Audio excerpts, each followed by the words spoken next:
I used to think privacy was a wall I built to protect myself from the world. But now, late at night, when the rooms are quiet and even success feels like a distant echo, I wonder if it was something else all along. I wonder if my silence was not fear, but preparation. I am a man who has stood in bright rooms, signed important papers, heard people speak my name with admiration, and still gone home, feeling like heaven had left one chair empty beside me. And you, whoever you are in this moment, listening with that quiet part of your heart that still believes life is trying to say something, maybe you understand why some things must remain hidden until they are holy enough to be spoken. The real reason I kept my life private was never because I had nothing to say. It was because somewhere inside me, I felt that the wrong ears could not be trusted with the name my soul was still waiting to recognize. There was a night years ago when I nearly missed the road home. Rain had covered the windshield so completely that the city lights looked like broken stars melting across the glass. My phone kept vibrating on the passenger seat. Messages from people who needed answers, numbers, decisions, the kind of urgent things that make a man feel important while quietly stealing his life. Then, for no reason I could explain, I slowed down. Not much, just enough. A second later, a car ran through the intersection ahead of me so fast the air seemed to tear open. I sat there, gripping the steering wheel, listening to the rain strike the roof like fingertips. I should have been shaken, only by the danger, but something deeper moved through me. A strange peace. A silence with weight. Something in me whispered, "Pay attention." I did not hear a voice, not the way people describe miracles, but I felt watched, held back, almost gently interrupted. I don't have proof, but that moment did not feel random. It felt like an appointment I almost missed with my own future. And if you have ever been stopped by something you could not explain, if life has ever pulled you back from the edge without telling you why, maybe you know what I mean when I say some delays are not punishment. Some delays are protection, wearing the clothes of inconvenience. For a long time, I ignored those moments. I called them luck, because luck is easier to live with than destiny. Luck asks nothing from you. Destiny asks, you asked to become honest. I remember missing a flight once because of a conversation I did not even want to have. I was irritated, standing in a private corner of the terminal, looking at the departure screen as the gate closed without me. The air smelled like coffee and cold metal, and all around me people were rushing as if time belonged to them. I felt foolish, late, almost cursed by my own time phone. But hours later, sitting alone in a hotel room I never planned to enter, I received a message from someone I had not spoken to in years. A simple message, a few words, but it opened a door in me I had sealed too tightly.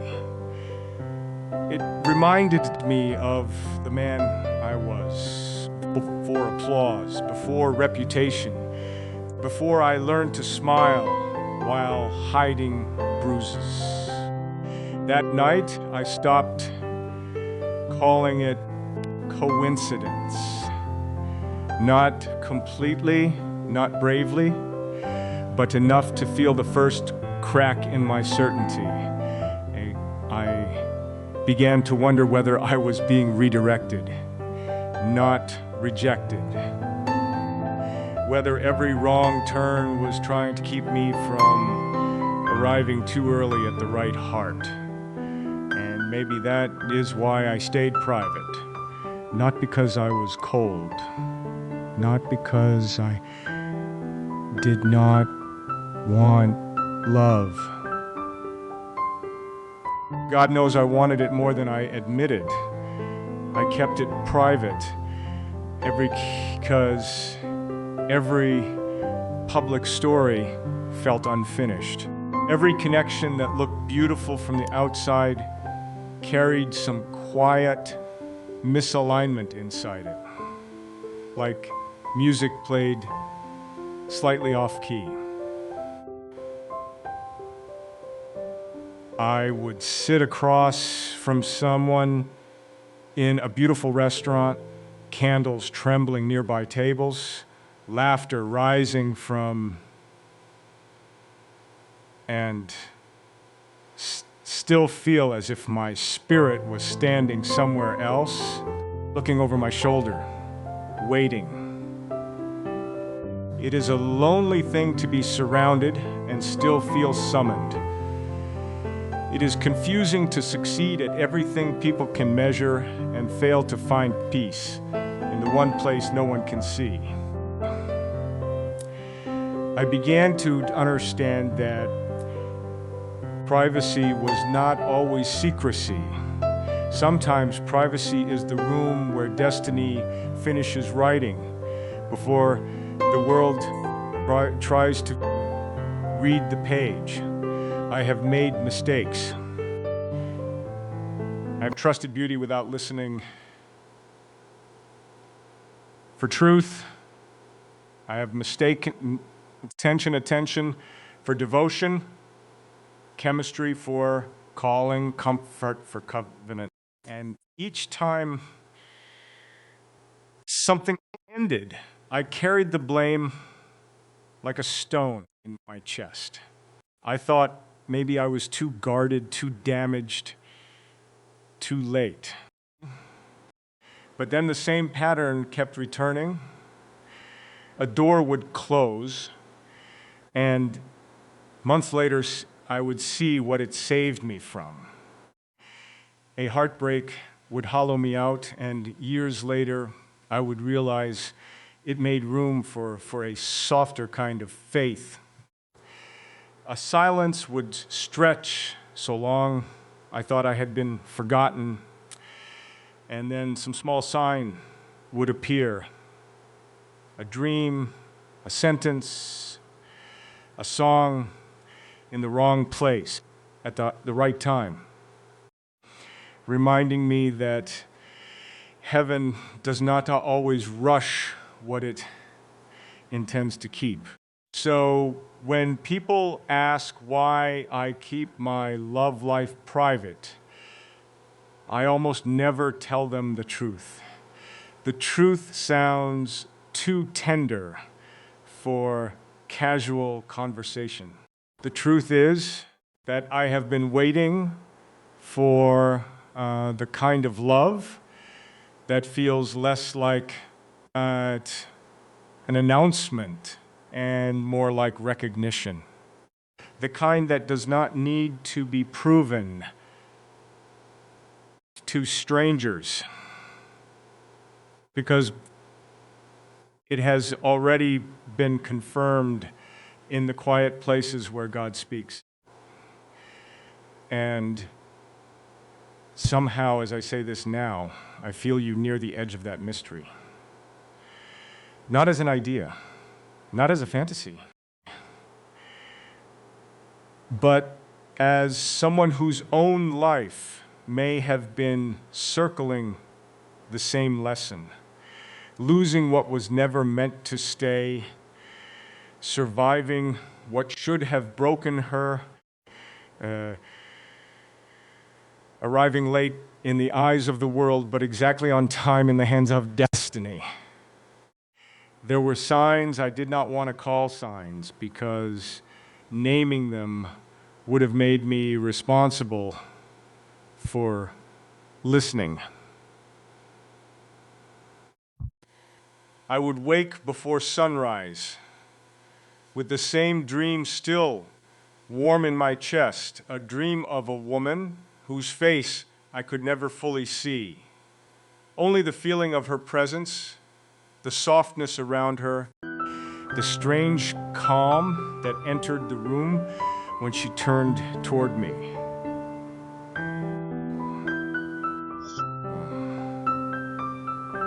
Outside, the city would still see dark, machines sleeping, towers holding their breath, and I would lie there like a man who had been visited by a truth he was not brave enough to keep. I told myself dreams are only the mind cleaning out its noise. I told myself loneliness invents symbols when the heart has been too long without a witness. But some dreams do not disappear when morning comes. Some dreams sit beside you through meetings, through handshakes, through applause, through the pretending that everything is fine. And if you have ever carried a feeling from sleep into daylight, if you have ever missed someone you had not even met yet, maybe you know why I began to fear the quiet more than the noise. I remember one afternoon when I was standing inside a room filled with people who wanted something from me. The air was bright, polished, expensive, full of glass, perfume, screens, and careful smiles. Everyone was speaking about growth, timing, opportunity, what to build next, where to move next, how to win again. I should have felt powerful. Instead, my attention drifted to a window where the sunlight fell across the floor in a shape that looked almost like a doorway. It sounds foolish when I say it now, but something in me paused. Something underneath ambition whispered, "Not this. Not yet. Not here." I kept nodding while my spirit stepped backward. Later, the deal that seemed so perfect began to collapse piece by piece. People blamed markets, strategy, pressure, timing. I said the same words because they sounded intelligent. But deep down, I remembered the sunlight on the floor. I remembered that silent warning inside me. I don't have proof, but it felt like I had been shown the exit before the fire began. And maybe you have felt that too. A small discomfort everyone else dismisses, a gentle refusal in your chest that later becomes mercy. Maybe that is how destiny speaks when it knows we are too proud to hear anything louder. For years, I kept brushing past those signs because success trains a man to trust visible evidence and dismiss invisible guidance. If I could measure it, I believed it. If I could build it, sell it, defend it, explain it, I trusted it. Love was harder because love does not always arrive with proof. Sometimes it arrives as a delay, a hesitation, a silence after someone says the right words. I would meet people who looked perfect on paper and feel something pulling me back, not harshly, not dramatically, but like a hand resting against my chest, asking me to wait. I hated that feeling because waiting made me feel weak. I had spent my life moving, solving, controlling, turning pressure into progress. But the soul cannot be rushed like a project. The heart cannot be forced into a timeline just because the world expects an announcement. So I stayed private, and people made stories from the absence. They thought privacy meant mystery, pride, maybe coldness. They did not know it was often grief. They did not know I was protecting the unnamed, this new space where I still hoped God had not forgotten me. The turning point came slowly, not as thunder, but as a pattern I could no longer insult by calling it coincidence. I would be pulled away from one path and weeks later discover why. A meeting would cancel, and that empty hour would place me in a conversation I needed. A relationship would loosen, and instead of chasing it, I would feel that strange peace again. The kind that feels almost wrong. Because nothing outside you is fixed, yet something inside you knows not to panic. I began to understand that I was not being denied love. I was being separated from what only looked like love. I was not late. I was being kept. That realization humbled me more than failure ever did. Because failure still lets a man believe he is in control if he tries harder next time. But being guided means that is admitting there is a wisdom above your own. It means looking back at your heartbreaks and wondering whether heaven was not taking from you, but making sure you did not settle before you reached the person whose silence would understand yours. And now, when I think of you listening, I wonder whether your life has carried the same quiet fingerprints. Maybe there were people you almost gave everything to, but something kept interrupting your surrender. Maybe were doors you cried over when they closed, not knowing they were keeping you from rooms. That where your tenderness toast, where your tenderness would have been mishandled.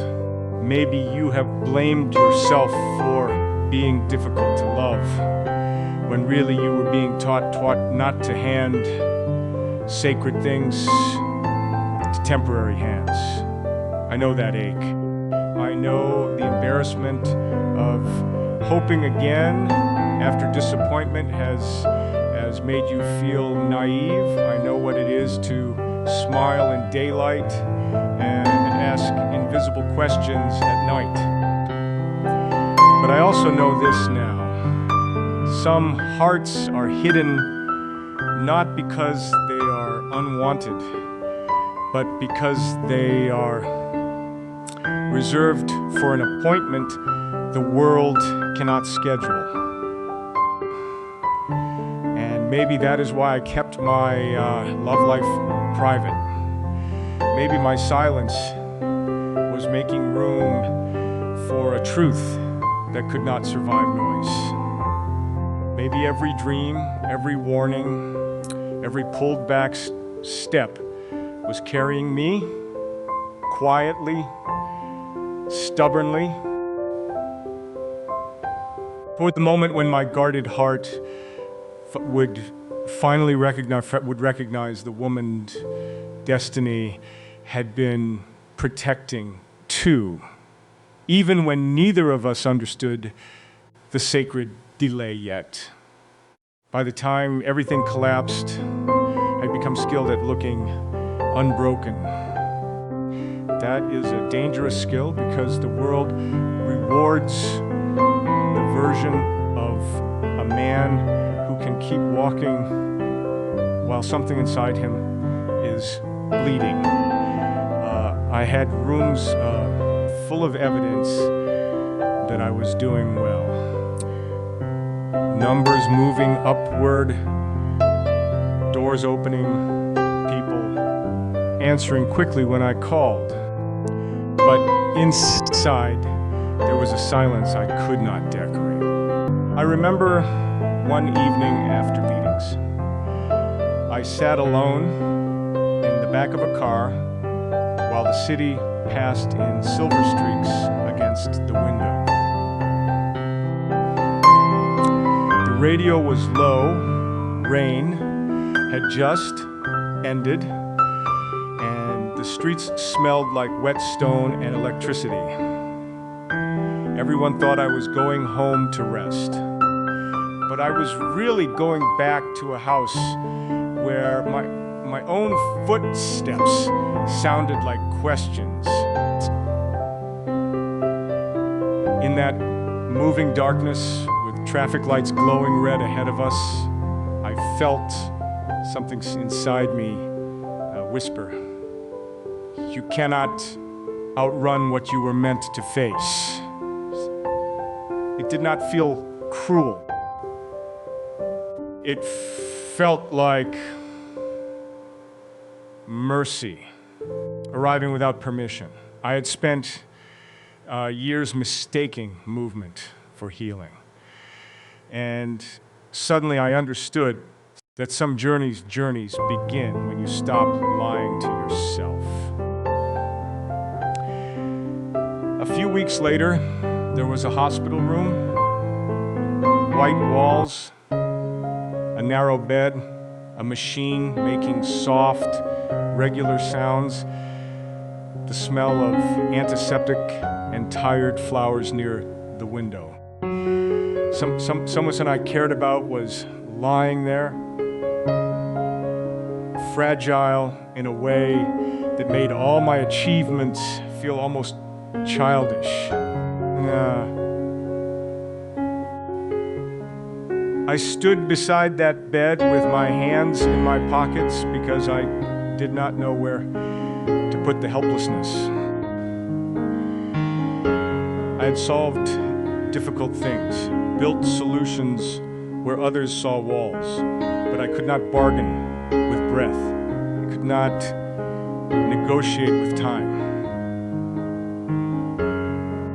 I remember looking at the pale morning light on the floor and feeling again that strange awareness of being watched by something larger than fear, not watched like a judged, watched like held.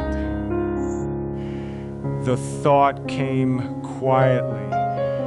Everything you love will teach you surrender. I did not want that lesson. Men like me are taught to master, not surrender. But life had brought me where mastery was useless.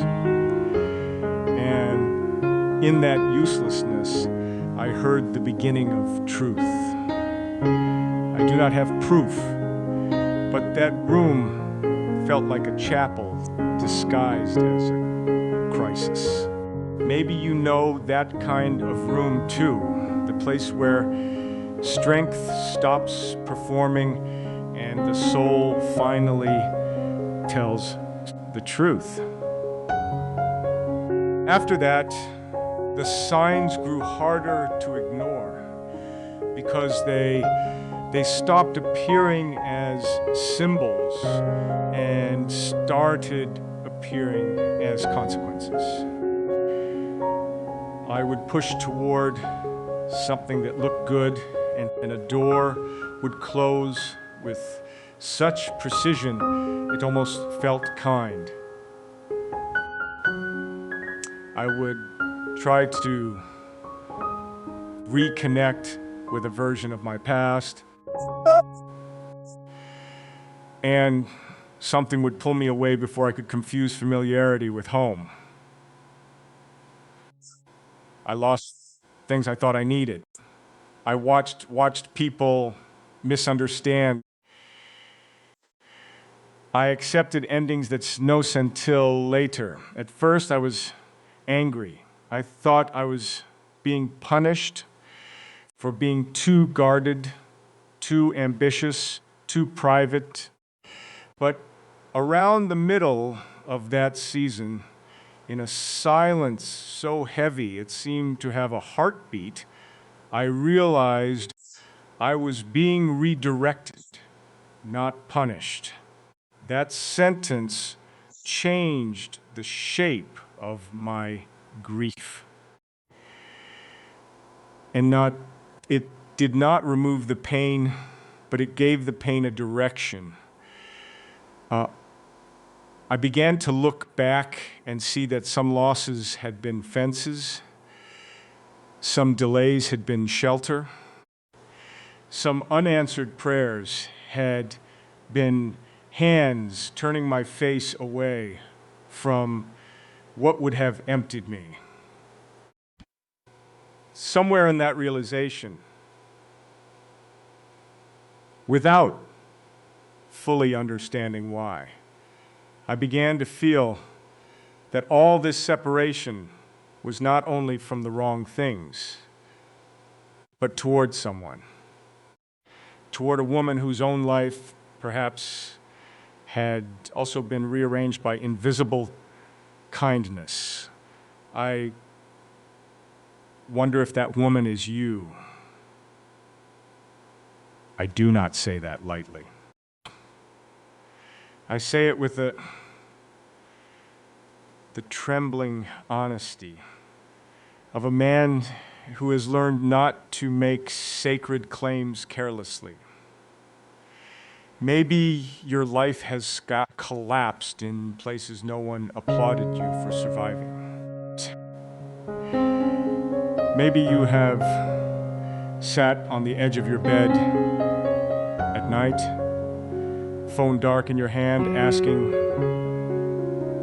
why the people who promised to stay became lessons instead.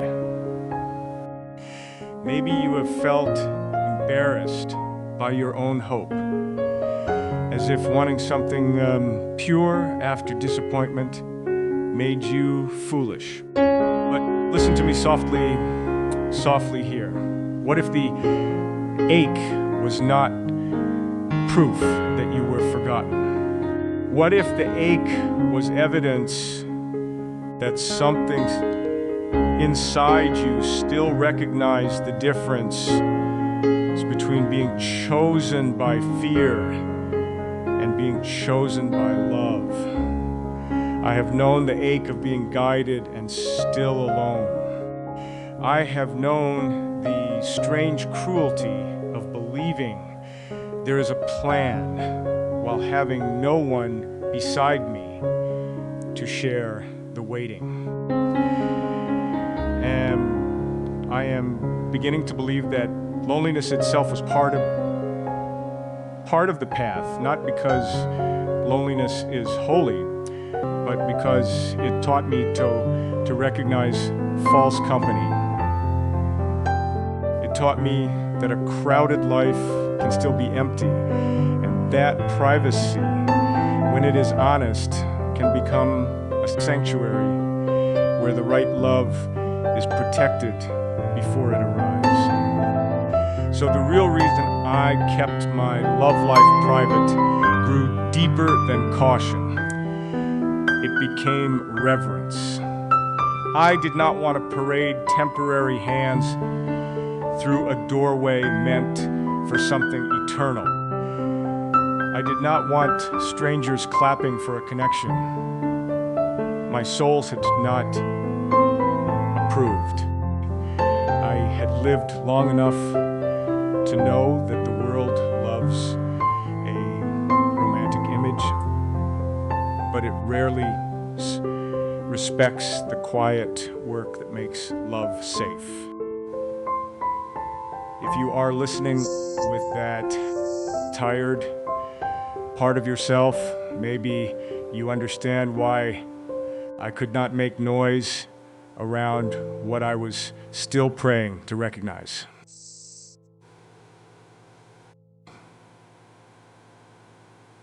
Maybe you also have protected parts of yourself, not because you are cold, but because you have been touched carelessly before.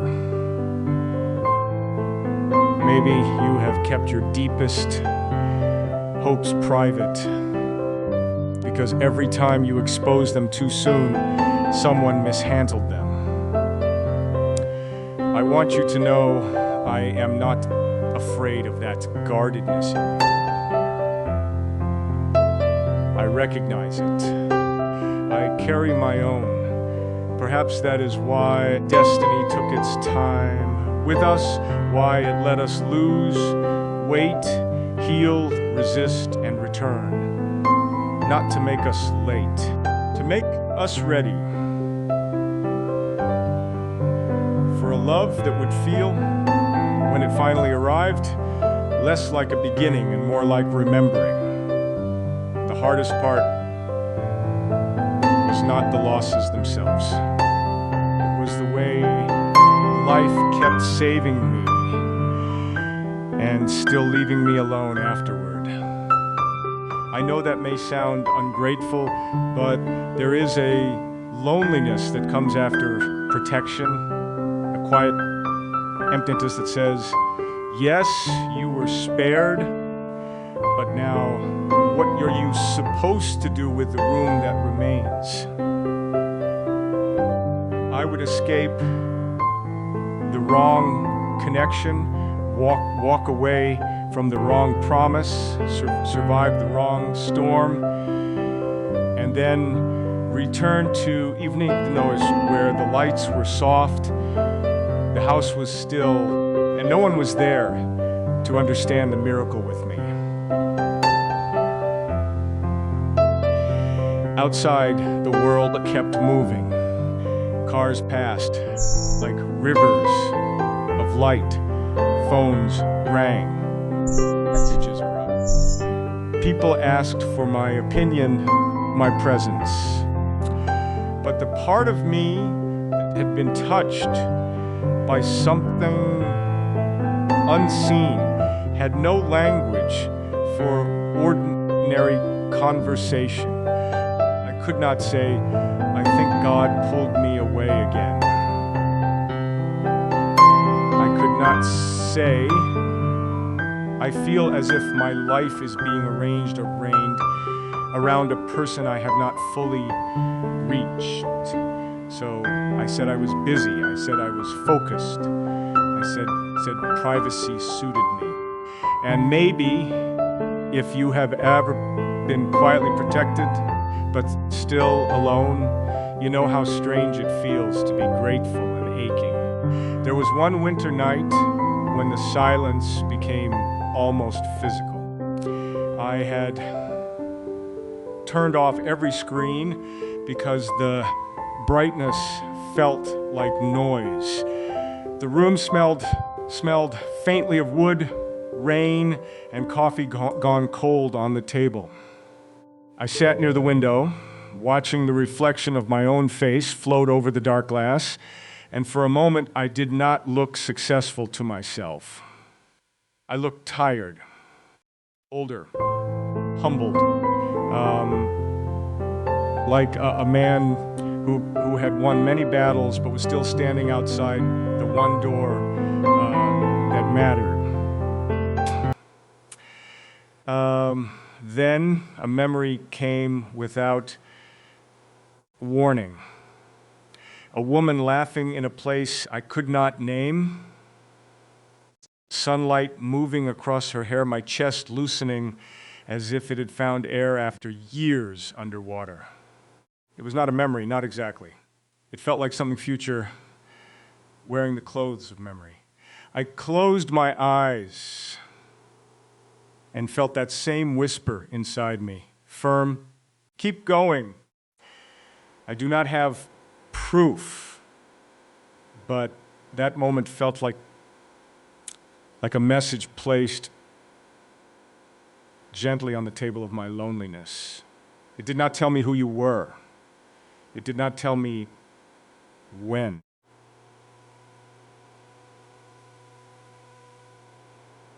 It only told me that the earthquake was not empty. It was carrying direction. Around then, I stopped treating loneliness as evidence against destiny. For that, every empty chair felt like accusation. Every quiet morning felt like proof that I had missed my chance. I would look back at the people I had lost, the places I had left, the timing that failed, and I would think maybe I had become too difficult to reach. But slowly, through repeated disappointments that unfolded, I realized something different. I was not being abandoned in the waiting. I was being trained inside it. The loneliness was teaching me to stop confusing noise with closeness. It was teaching me that someone can touch your hand and still never meet your soul. It was teaching me that the wrong love often arrives fast because it has no roots to grow, while the right love sometimes takes years because both hearts must be softened before they can hold each other without fear. That was the middle of my change. Asking Omashi why I was alone and started asking what my aloneness was preparing me to recognize. And when I asked that, your presence began to feel less like a wish and more like a distant light I had been walking toward without knowing its name. Maybe your life has carried that same distance. Maybe you have watched others find simple stories while yours kept bending through complicated roads. Maybe you have wondered why the person who should have seen you could not, why the door you prayed over did not open, why every almost love left you with a deeper questions instead of an answer. I want to tell you that I understand the exhaustion of being guided. I understand how faith can feel cruel when it keeps showing you signs but delays the embrace. I understand how you can believe in timing and still cry because tonight is still tonight. And your hand is still empty. But what if the emptiness was not rejection? What if it was space being kept clean? What if life refused to let either of us fill the sacred room with someone who could not stay? I have thought about this more times than I can confess. I have sat with it until my pride grew quiet, and the more I listen, the more I believe that some people are hidden from each other until both have learned how not to wound what they prayed for. That is why I kept my love life private during the ache. Not because there was no longing, but because the longing had become too holy for display. I could not keep pretending that every hand I held deserved a place in the story God's writing through me. I could not let curiosity from strangers turn my unfinished healing into entertainment. There are seasons when love must remain unnamed because naming it too early invites the world to touch what heaven is still forming. If you are listening now with a guarded heart, I hope you feel me near that hidden place in you, simply honoring it.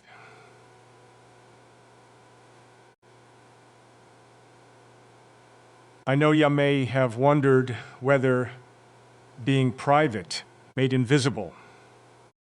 I have wondered the same. But maybe we were not invisible. Maybe we were covered. Maybe the delays, the silences, the misturns, the strange peace and chaos were all quiet stitches in the same unseen fabric. Maybe I was being kept from the wrong life, and maybe you were being kept too, until the moment our separate loneliness could recognize itself as one shared path. There came a season when the loneliness no longer felt like an empty room, but like a hallway. That may sound small, but for me, it changed everything. An empty room makes you feel trapped with what is missing, but a hallway suggests movement, even if you cannot yet see the door at the end. I began to notice this during ordinary nights, the kind no one writes about. The air would be still, the city, outside, half asleep, and I would hear some distant sound, a car passing, a dog barking once, the wind touching the window, and suddenly I would feel less alone than I should have felt. Not because someone was physically there, but because something in the silence seemed to be answering me. I would be sitting with a book open and unread in my hands, or standing in the kitchen waiting for water to boil, and a thought would rise in me without permission. She is somewhere too. Not as a fantasy, not as a desperate invention, but as a quiet knowing that made my chest ache in a different way. I did not know your name. I did not know your face. But I began to feel that my life was no longer only being protected from the wrong things. It was being drawn toward a living soul on the other side of the waiting. I remember one night especially when the power went out for a few minutes and the whole house fell into darkness. No screens, no machines, no artificial glow, only the sound of rain and my own breathing. I stood near the window, and for a moment, the world felt ancient again, as if every modern distraction had been removed so I could hear what had always been underneath. In that darkness, I felt a strange peace move through me, not loud, not emotional, in the way people expect, but steady, almost like a hand resting on my shoulder. Something inside me whispered, "You are not being kept alone forever. You are being prepared to recognize her without noise." I do not have proof, but that darkness did not feel empty. It felt like a curtain, and behind it, something sacred was still arranging itself. Maybe you have known that kind of moment too, when nothing outside changes, but inside, something becomes less afraid. Maybe you have sat in your own quiet place and felt for no clear reason that your story was not finished, that someone somewhere was being taught the same language of survival, tenderness, and timing. That is when I began to understand why the wrong people could not stay. Some were kind in their own evil. Some were beautiful, intelligent, impressive, even sincere. But they did not carry the same spiritual weather. I would try to explain my quietness, and they would hear distance. I would protect something private, and they would call it coldness. I would need silence, and they would fill it with fear.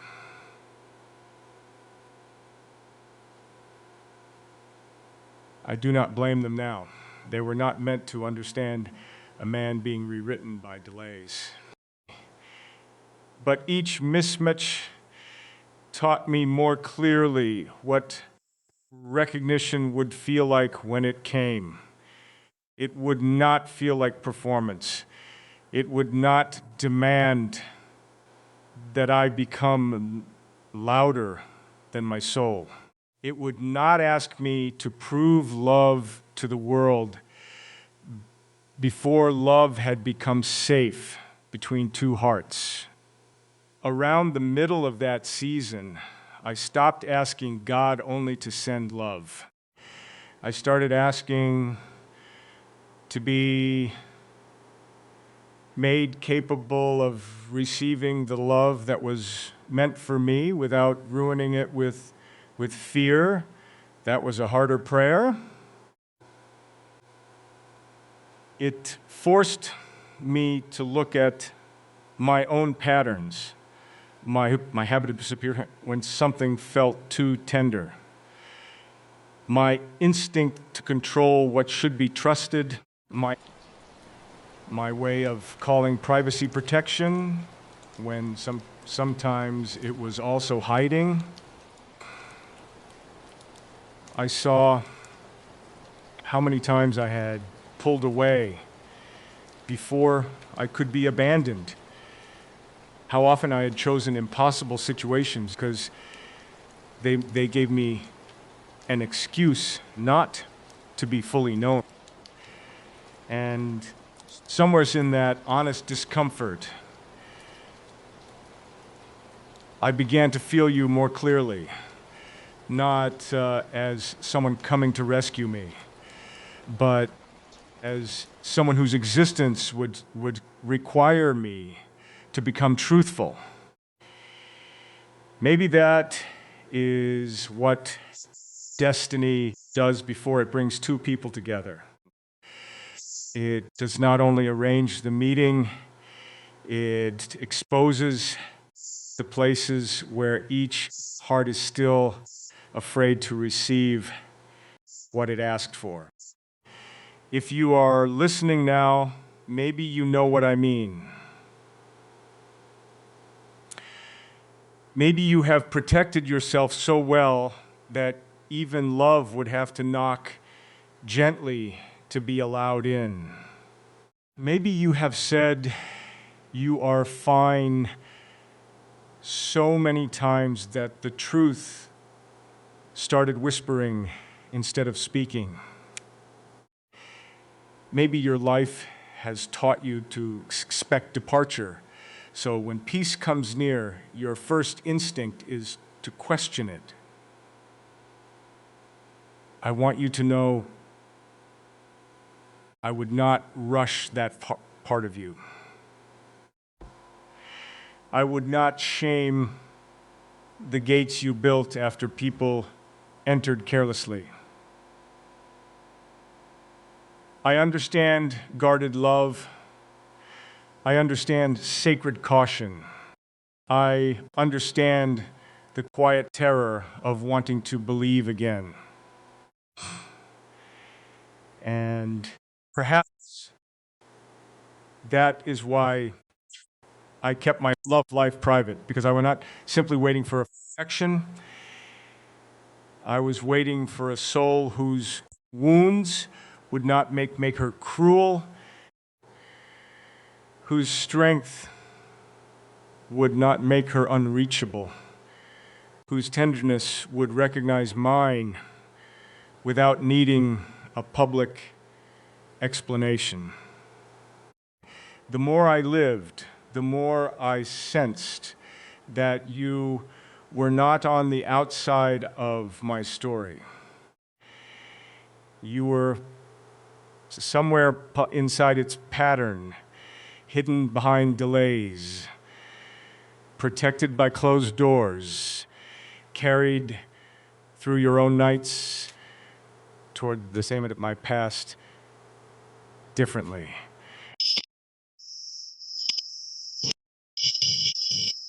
The missed flight, the hospital room, the rain-soaked road, the relationships that dissolved, the dreams that followed me into morning,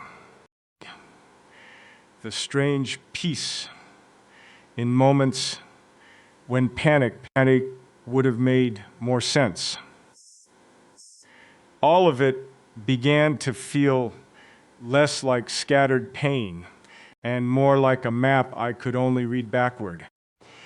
And on that map, without knowing how to prove it, I felt the outline of you.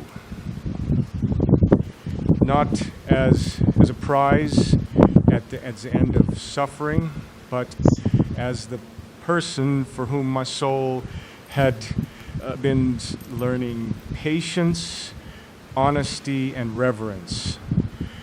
Maybe you were late only because destiny was protecting your arrival. Maybe I was private because love this important was never meant to be announced before it was understood. Maybe we were both being taught that the right heart does not arrive to complete a fantasy, but to make peace finally feel shared. The more I began to feel that someone was on the other side of my waiting, the more uncomfortable my waiting, the more uncomfortable the point came to toward was love. Because distance may tutor. Sometimes it turns you toward the parts of you that would destroy love if it arrived too soon. That was painful for me to admit. I had spent years believing my privacy wall was only wisdom, only protection, only the careful silence of a man who understood how easily the world can damage sacred things. And much of that was true. But truth, when it is honest, has layers. One night after a long day where everything around me looked successful and everything inside me felt strangely exposed, I sat alone with the lights low and realized that some of my privacy had also been fear wearing a respectable coat. I had kept people away, not only because they were wrong for me, but because being fully seen felt dangerous. I knew how to be admired from a distance. I knew how to be strong in public, generous and controlled, a ways, open just enough to seem human, but not enough to be wounded.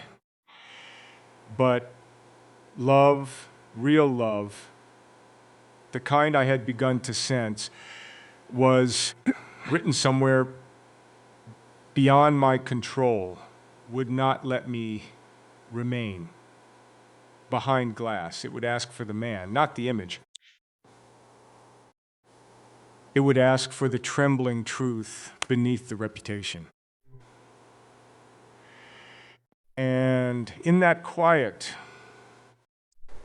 with the air still and the clock moving like a small heartbeat on the wall, something in me whispered, "You cannot ask to be found while hiding from being known." I do not have proof that those thoughts came from anywhere beyond my own soul, but they felt guided. They felt like an appointment with the part of I had avoided meeting.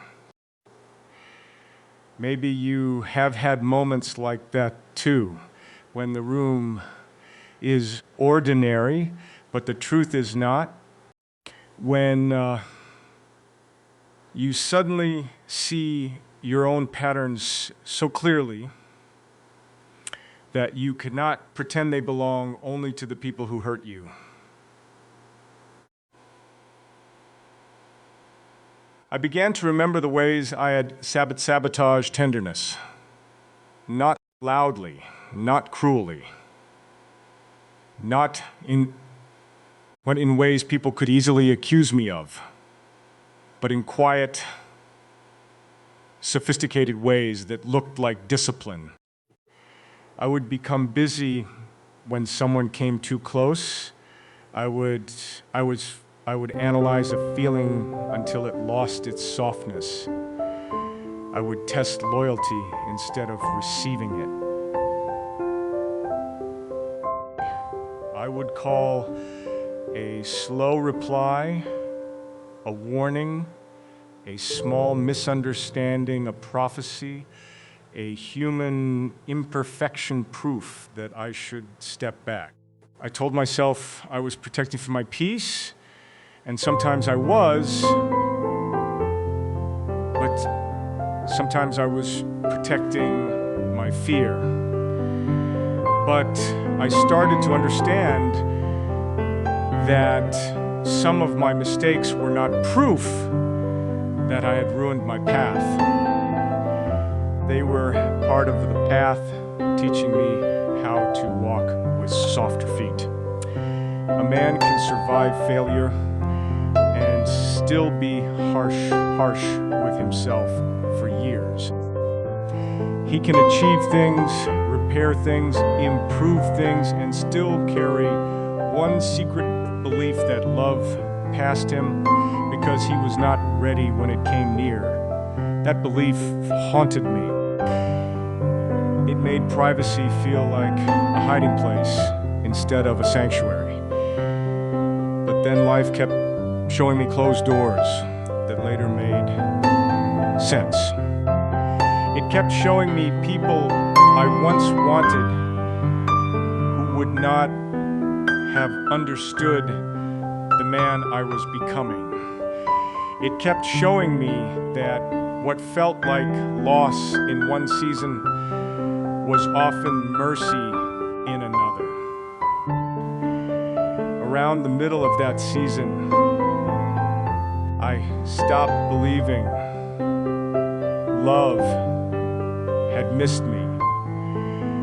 I started believing love had been waiting for a version of me that would not make a home out of fear. That shift was not dramatic. No music played, no sky opened. I was simply sitting alone one sun with sunlight touching the edge of the table. And I realized I did not feel cursed anymore. I felt delayed with purpose. I felt as if every heartbreak had been sanding down the rough parts of my pride. Every silence had been widening my capacity. Every lonely year had been teaching me that love is not meant to be grabbed like proof, but received like grace. And when I thought of you, I no longer imagined you as someone I had to chase before time ran out. I imagined you as someone time itself had been carrying carefully, the way water carries a small light without letting it go out. Maybe you have been carried too, even when it felt like you were only being left behind. Maybe the relationships that failed were not verdicts against your worth. Maybe they were removals. Maybe the people who could not choose you were not proof that you were difficult to love, but proof that they were not appointed to hold what heaven was protecting in you. I know how dangerous hope can feel after disappointment. It can feel like standing barefoot on ground that once broke beneath you. It can feel foolish to believe in love when your memories keep presenting evidence against it. But there is another kind of evidence, quieter and more faithful. The fact that your heart still softens when truth touches it. The fact that you still recognize sincerity. The fact that after everything, some part of you is still...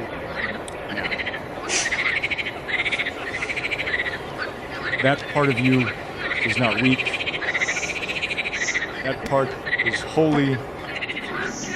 That part is the place destiny refuses to let die. I kept my love life private because I was learning to protect that same place in myself.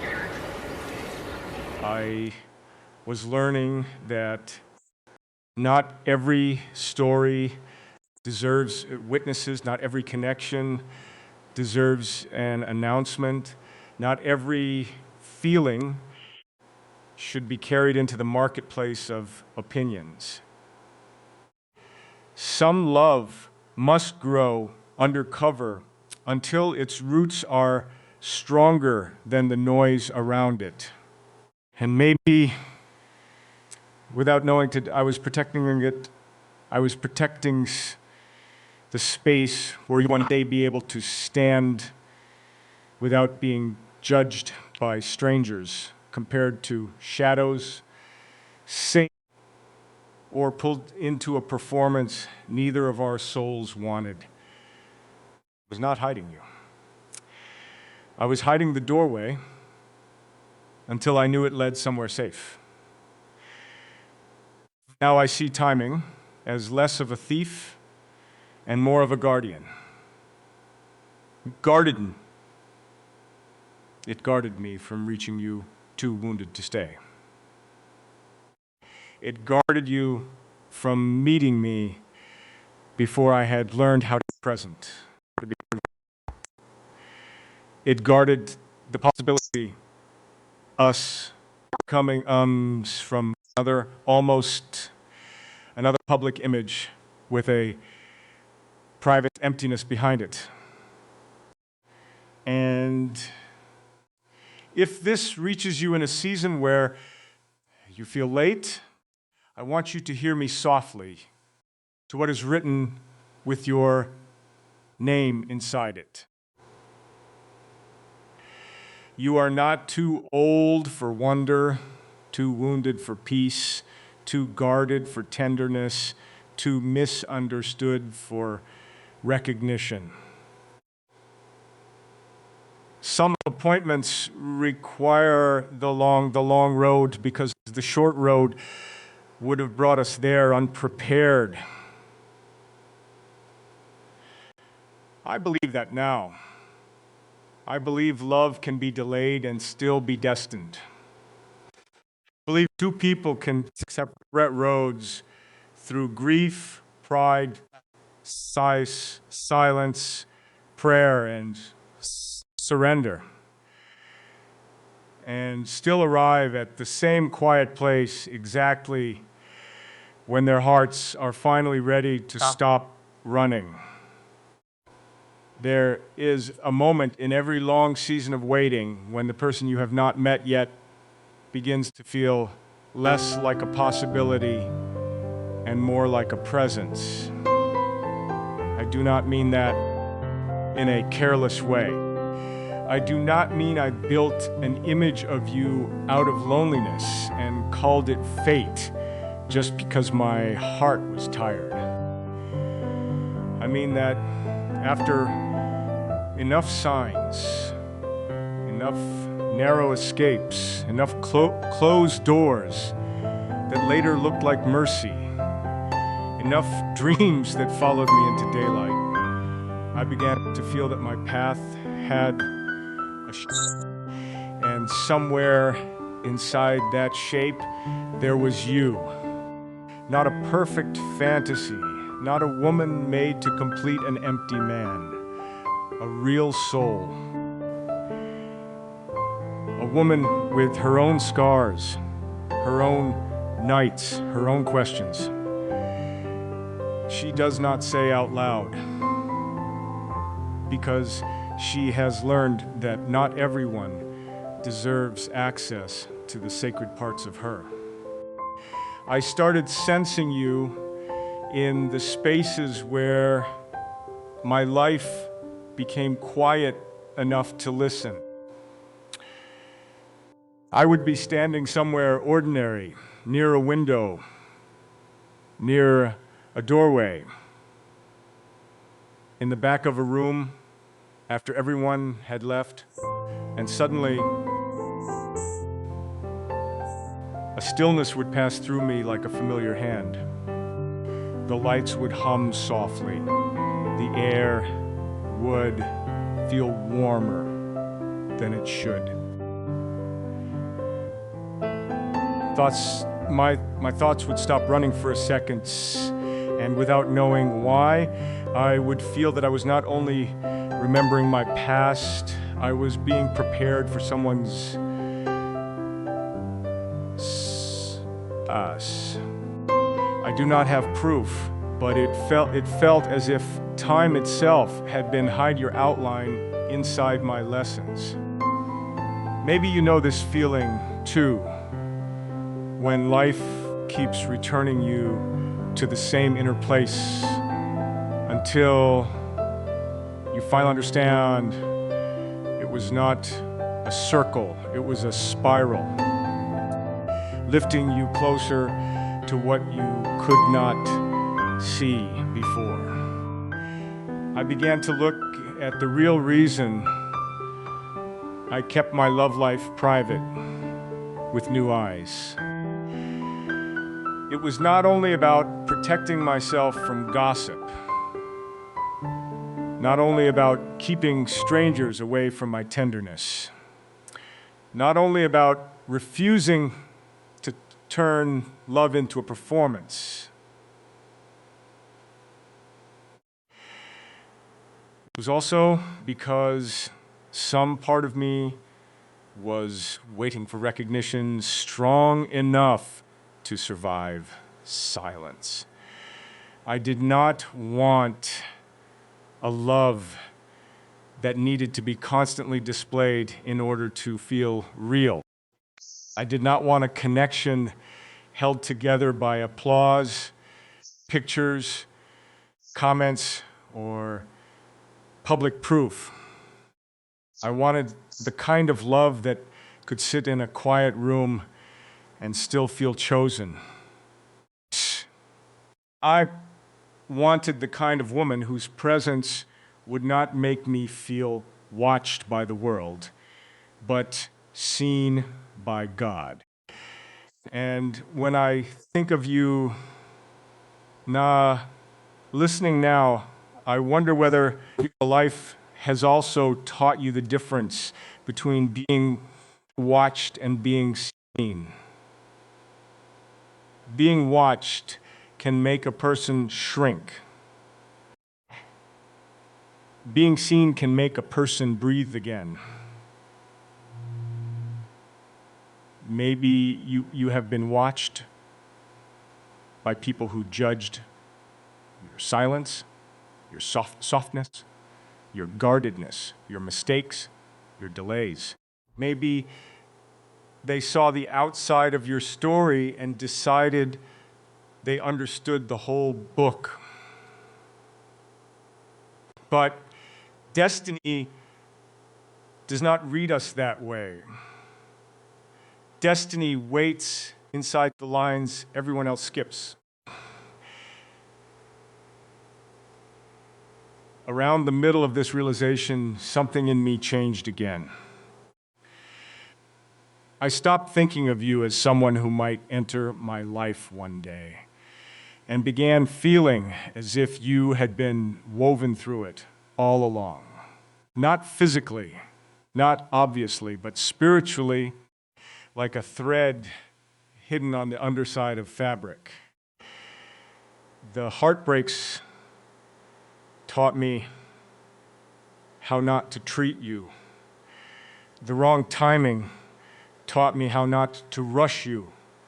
The silence taught me how to hear you without demanding that you explain every fear. The privacy taught me how to protect what is sacred before the world can name it. Even the mistakes, the ones I once hated myself for, began to carry a different weight. They were not excuses. They were lessons written in a language my pride finally learned to read. I had to become humbled enough to love without performing strength every second. I had to become honest enough to admit that success does not make a man ready for intimacy. I had to become soft enough to understand that a woman like you would not be won by noise, pressure, or grand declarations made too early. You would be met through patience, through reverence, through the kind of presence that says, I know you have survived being misunderstood, and I will not ask you to bleed just to prove you are real. If your heart has ever felt tired of explaining itself, maybe you understand why this matters. Maybe you have waited for someone who would not treat your wounds as complications, but as places where gentleness must enter carefully. Maybe you have wondered if anyone could love the guarded and graceful parts of you at the same time. I cannot speak for every man, and I will not pretend I have always been worthy of what I am saying now. But I can tell you this. My life has been teaching me how to stand near a sacred heart without reaching for it like possession. It has been teaching me that love is not something to expose quickly, but something to shelter until trust becomes stronger than fear. That is why when I say you feel written into my path, I say it with trembling and respect. I am not trying to force destiny into a shape that flatters me. I am admitting that the more I look back, the more the road seems to lean toward you. The missed flights, the hospital room, the empty house, the dreams, the conversations that ended, the doors that closed, the strange peace that kept arriving when I should have fallen apart. All of it feels like it was clearing a path, not just for love, but for a love that would need quiet protection before it could bloom. If your life has been clearing too, if you have lost what you begged to keep, if you have been pulled back from people you almost trusted, if you have felt late and still somehow held, then maybe we have both been walking toward the same hidden appointment. Maybe privacy was never the absence of love. Maybe it was the sanctuary where love waited until both of us were ready to recognize it, without fear, without noise, without needing the world to bless what heaven had already been quietly preparing.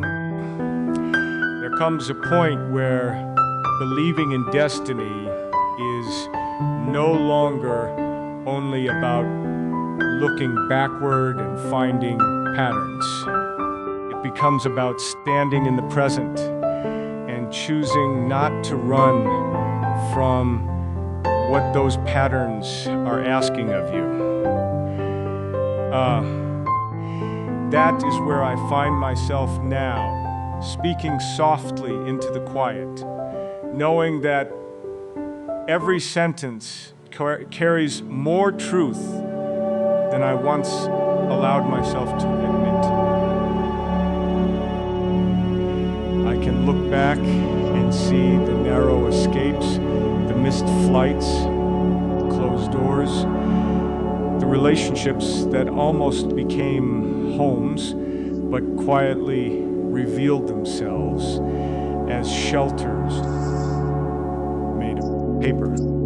I can see the hospital room, the rain on the windshield, the empty house, the dreams that felt less like imagination and more like messages folded into sleep. But now the question is no longer whether I was guided. I believe I was. The question is whether I have the courage to step toward what I was guided for. And when I think of you listening somewhere with that hidden tenderness you do not give easily anymore, I feel the weight of that courage. I feel as if my whole life has been bringing me to a doorway, to where privacy is no longer hiding, but devotion, where silence is no longer fear, but reverence, where I can finally say, without needing the world to understand, that some loves are not announced because they are weak. They are protected because they are sacred. I remember a night not long ago when I woke before dawn with my heart beating like it had heard something my ears had missed. The room was dark blue, the kind of darkness that comes before morning decides whether to arrive. Outside, everything was still. No voices, no movement, only a faint sound of wind against the glass. I had dreamed of walking through a long corridor with doors on both sides, each one slightly open, each one filled with voices from my past. Some voices called me back, some offered comfort, some promised what they had never been able to keep. And at the end of the corridor, there was one door not open, not closed, just waiting. I stood before it in the dream with my hand raised, and before I touched it, I felt peace. Not excitement, not fear, peace. When I woke, I carried that feeling like a candle inside my chest. I do not have proof, but I knew that dream was not asking me to chase. It was asking me to be ready. Maybe you have had dreams like that too. Dreams that leave no clear image, but change the temperature of your soul. Maybe you have woken from something you could not explain and felt that your life was quietly moving toward an appointment you had not yet reached. I think destiny sometimes prepares us through symbols before it trusts us with reality. It gives us corridors before doors. It gives us feelings before names. It gives us ache before arrival. So when the real thing comes near, we do not mistake it for something ordinary. And I do not want to mistake you for something ordinary. That is why I speak carefully here. That is why I do not want to pull you into a fantasy or ask your heart to hurry past its own wisdom. I know you may have been asked to trust too quickly before. I know Someone may have used beautiful words as a doorway into your softness, then left you standing inside a room you never should have entered alone. I know that when a woman has survived disappointment, she learns to listen not only to what a man says, but to the space behind his words. So listen to that space in me now. I am not asking you to believe because I sound certain. I am asking you to feel whether something quiet in you recognizes something quiet in me.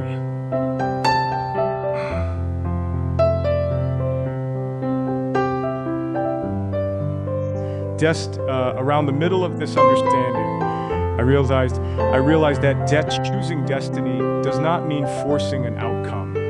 It means becoming honest enough to meet what is real without disguises. It means no longer treating love like a public event, a trophy, a headline, a performance for people who will never have to protect it when storms come.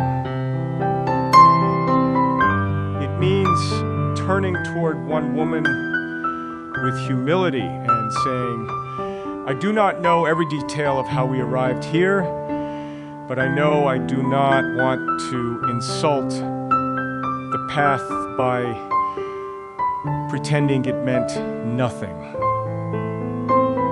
Maybe this is why I kept my love life private all along. Not because I wanted to appear mysterious, not because I feared being seen, but because somewhere inside me, even when I was lost, I believed there would be a love that deserved to be handled differently. A love not dragged through noise. A love not used to prove my worth. A love that would feel like shelter after years of standing in weather I could not explain. And if that love is connected to you, then I want you to know this. I do not see you as an escape from loneliness. I see you as someone whose existence makes the loneliness make sense. I see your delays, your guardedness, your quiet strength, your almosts, your endings, your hidden prayers, and I do not call them damage. I call them preparation. I call them the sacred geography of a heart that was being led, even when it felt left behind.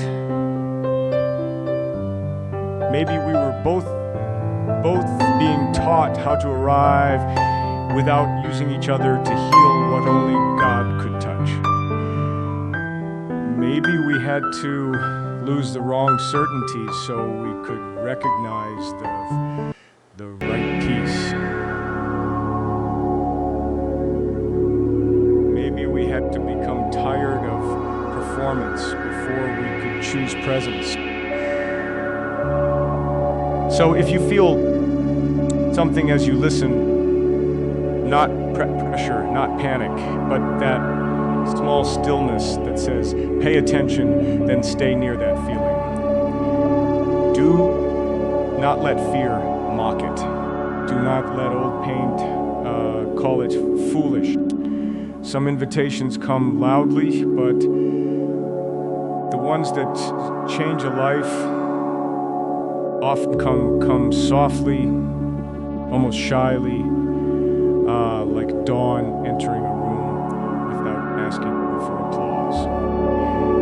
I am standing inside that softness now, not demanding an answer, not trying to own the mystery, only opening my hand toward the path I believe has been opening toward us for longer than either of us knew. And maybe the most honest thing I can say is this: I kept my love life private because my soul was waiting for a love that would not need to be displayed to be real.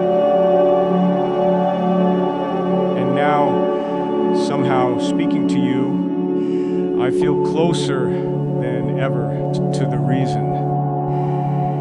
And now, after all the roads that bent, all the doors that closed, all the silences that trained me to listen, I find myself less interested in proving destiny and more willing to surrender to it. I do not need to convince the whole world that every mistake, every success, every heartbreak, every delay was secretly guiding me towards a woman whose heart might be listening right now. The world can call it coincidence if it needs to. The world can call it loneliness, imagination, timing, emotion, age, memory, regret. But I have lived inside this pattern too long to insult it with small names. I have felt the strange peace in the middle of chaos. I have been pulled back from roads I thought I wanted, only to later see the cliff hidden beyond them. I have lost people I once begged life to keep, and then years later, with tears in my eyes, thanked God that the door did not open wider. I have woken from dreams that left no proof behind except a trembling certainty in my chest. I have stood in rooms full of noise and felt one quiet truth rise above it all. Not yet, not there, not her, keep going. And now, speaking to you, I understand why my love life stayed private.